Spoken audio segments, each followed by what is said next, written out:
The morning light crept softly through the thin curtains, spreading golden lines across the cracked walls of the small apartment. Maya blinked awake before her alarm could ring. The city outside was already stirring, distant car horns, a vendor shouting, footsteps echoing in the alley. She lay still for a moment, staring at the ceiling. For a few seconds, she let herself breathe slowly, pretending she had no worries, no bills, no deadlines, just peace. Then, as always, reality returned, sharp and heavy. She swung her legs off the bed and felt the cold floor sting her feet. Her brother was still asleep in the corner, curled up under a thin blanket. She smiled faintly at the sight of him. He was the reason she kept going, the reason she worked double shifts and studied late at night.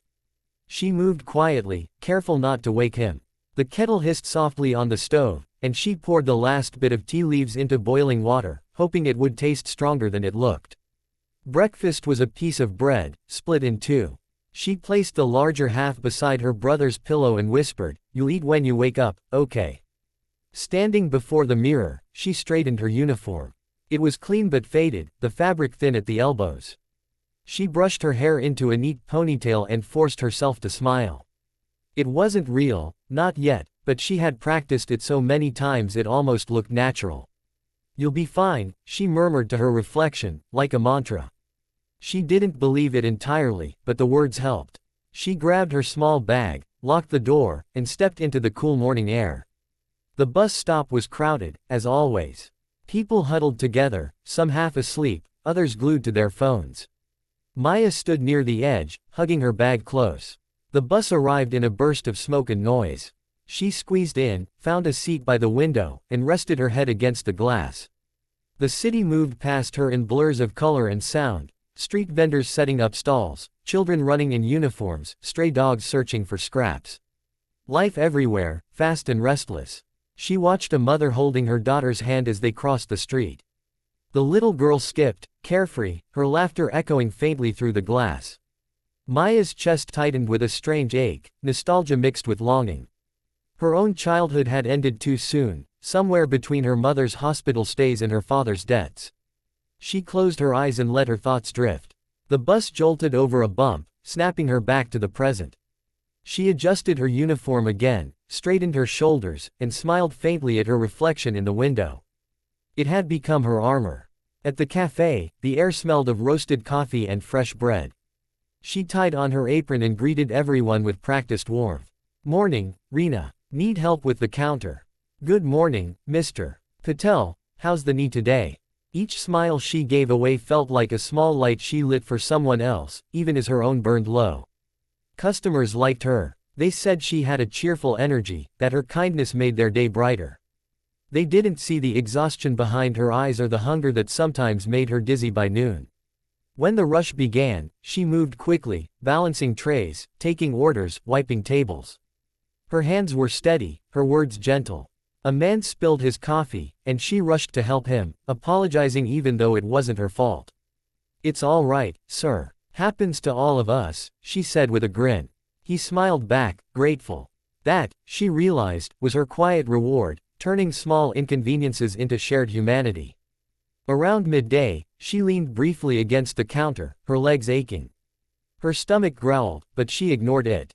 Lunch could wait. She poured herself a cup of water, then turned to see a little girl tugging at her sleeve. "Miss," the girl said shyly, holding up a folded piece of paper. "I made this for you." Maya knelt down, surprised.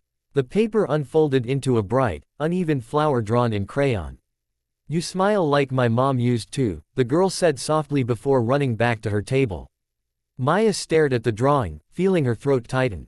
She couldn't remember the last time someone had given her something without asking for anything back. "Thank you," she whispered, though the girl was already gone. She pinned the paper flower beside the register, next to the small jar of tips. Customers noticed it, smiled, and asked about it. A gift from a friend, Maya would say. It made her workspace feel warmer, more alive. For a moment, she forgot the heaviness in her chest. By the afternoon, the cafe had quieted. Sunlight filtered through the windows, glinting off the silver trays and cups. Maya wiped the last table and glanced at the clock. 2 more hours to go. Her body ached, but she didn't slow down.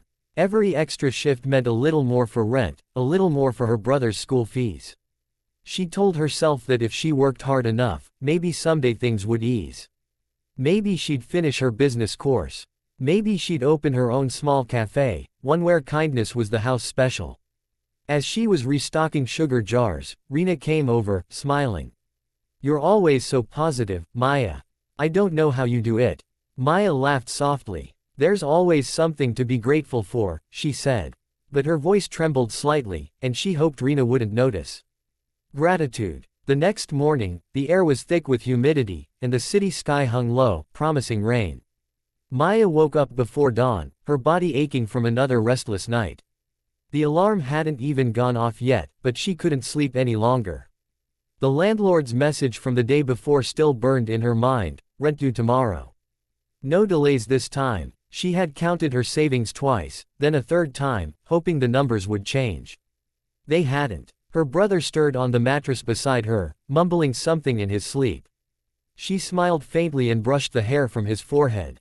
"Sleep a little more," she whispered. "I'll fix something before I leave." The small gas stove sputtered weakly as she boiled rice and lentils, the last of their food. She packed a small portion into a paper bag, tied it carefully, and slipped it into her worn handbag.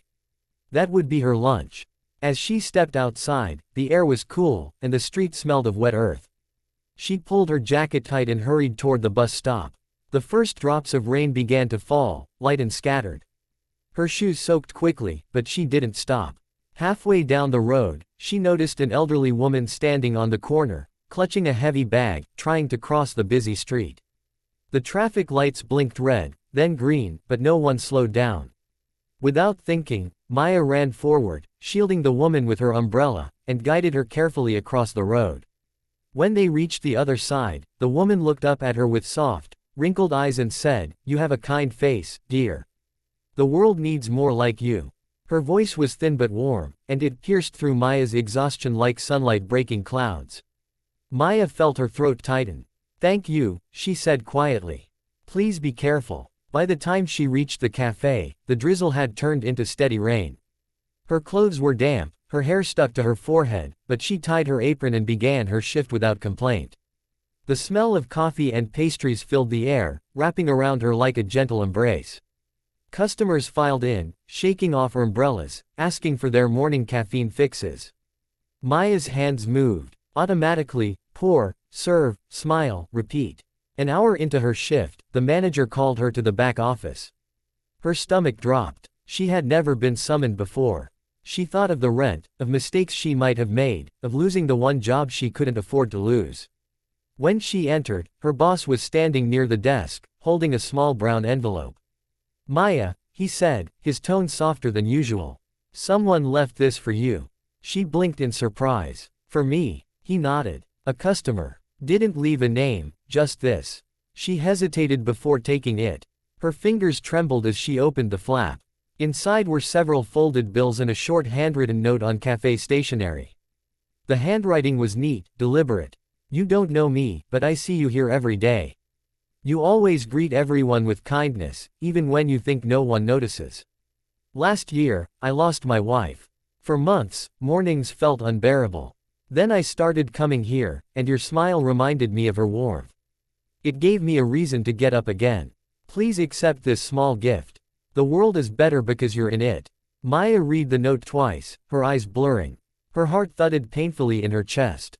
She pressed the paper to her lips and tried to swallow the lump in her throat, but the tears came anyway, quiet, unstoppable. For so long, she had given smiles without expecting anything back, never knowing that her small light had reached someone else's darkness. Her boss watched silently for a moment before saying gently, "Take a break if you need one." She nodded, unable to speak, and stepped outside to the small alley behind the cafe. The rain was falling harder now, drumming softly against the tin roof. She leaned against the wall, eyes closed, feeling everything at once: relief, disbelief, gratitude. When she finally returned to the counter, Rena noticed her red eyes. "Hey, are you okay?" Maya hesitated. For months, she had carried her burdens alone, hiding behind smiles and polite laughter. But now, something inside her cracked open. She told Rena everything, about the unpaid rent, the bills, her brother, the exhaustion that never left her bones. She expected pity or awkward silence, but Rena simply reached out and hugged her tightly. "You should have told me sooner," she whispered.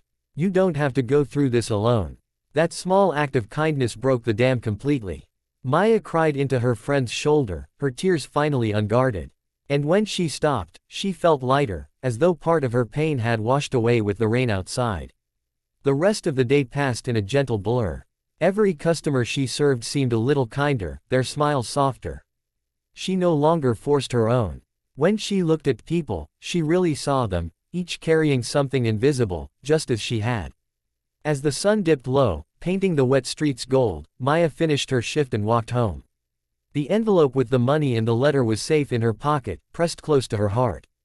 The rain had stopped, leaving the air fresh and cool. Puddles glimmered like glass, reflecting the evening lights. She stopped at a small bakery on the corner and bought 2 pastries, something sweet, something she hadn't allowed herself in months. She could have saved the money, but tonight felt different. She wanted to celebrate, not because all her problems were solved, but because she had been seen, truly seen, for the first time. When she reached home, her brother was waiting by the window, his face lighting up as soon as he saw her. "You're home," he said, running to hug her. His tiny arms wrapped around her waist, grounding her in the purest kind of love. "Did you eat today, Maya?" She smiled, brushing his hair back.